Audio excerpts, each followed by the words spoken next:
since we are talking about solutions on how to make girls good, there is one research that we did, me and some of my colleagues, about what is actually stopping girls from going to school. And one of the solutions we came about with is, can we make government to maybe design evening classes or afternoon classes, maybe after morning classes, maybe 8 to 2 or 8 to 12 1. Then another batches of students will come, and then they will be maybe 2 to 6 or something, so that some parents actually stopped their female child from going to school, maybe because they are doing some housework for them. So if they know that they have their children available for some time, that maybe if they subscribe for morning classes, they can do all their housework in the evening. Or if they are going for evening classes, they will do their work, their housework in the morning. It's one of the solutions that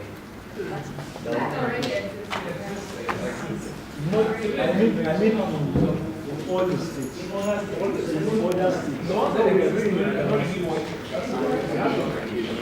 Just put motivation. Motivation. It can come in different ways.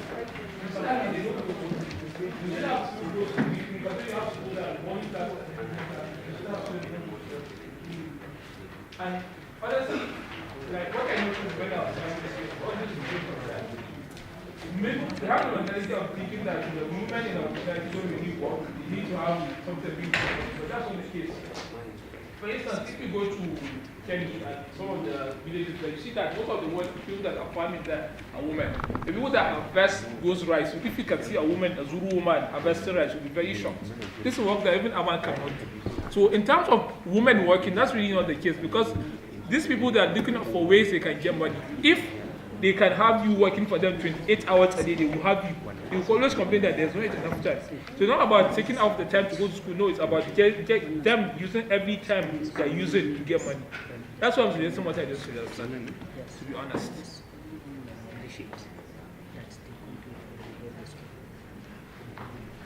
So we spoke about the young child education. Is there any other problem that we feel that is the Northeast is facing in education? Yes.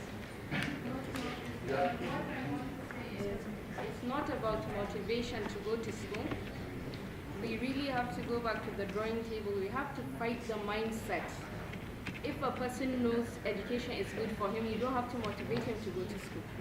It's still under the awareness. Yes. I have enrolled so many children in school, and after some time you find out that they leave the place they are and they move to another place. So it's really challenging for you to have the kids in schools. So, and especially where there are insurgencies, you see people who are in schools are moving to other places and there is no provision for them to be in those schools. I think migration is one of. Is this something that cuts across all states? Yes. It doesn't cut again. Northeast? Talking about Northeast or general? Northeast. Northeast? Yes, it happens. That's why we are recommending. I think we're concentrating on the Northeast. Yes. Yeah. So where not? Where not? It happens because immigrate. Because of insurgency, some move from their hometowns to other places. They started school there, they drop out here. That's why we're recommending adult education. Because when we're talking about education, we have to open up and look at it in a more broader perspective. We're talking about education, not really this type of education of you go to school in the morning, you must go in the morning and you come out in the afternoon. Other system that works, like adult education, or nomadic education, whatever sort of education that will reach people at the community, at the grassroots, educate them. Let us focus on that. What we're talking about presently is the problems that we're being faced in our individual states. Then we find out if it cuts across all the other states, then we now rub minds on how we can bring about solutions. Teachers. Teachers. What do you have against teachers? No, just that we don't have enough of them. No, I agree. Teachers. Let's go.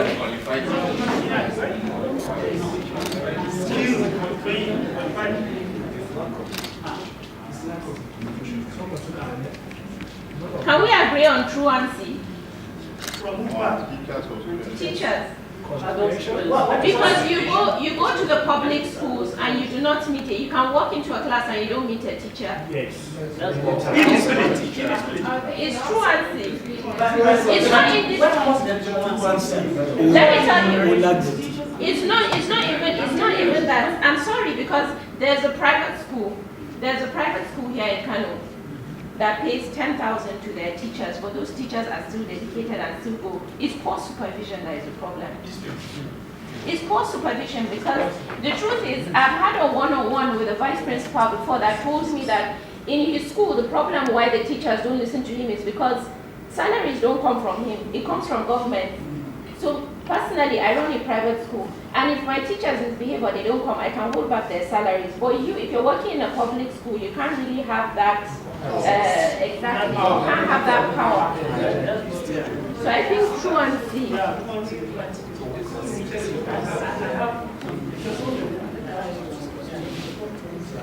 You know what? Teachers in public schools are paid between 65 to 70,000. Honestly speaking, I don't think that is a bad salary. I do not believe that is bad. I don't think that is low, because someone said that the remuneration is the salary is low. I don't think.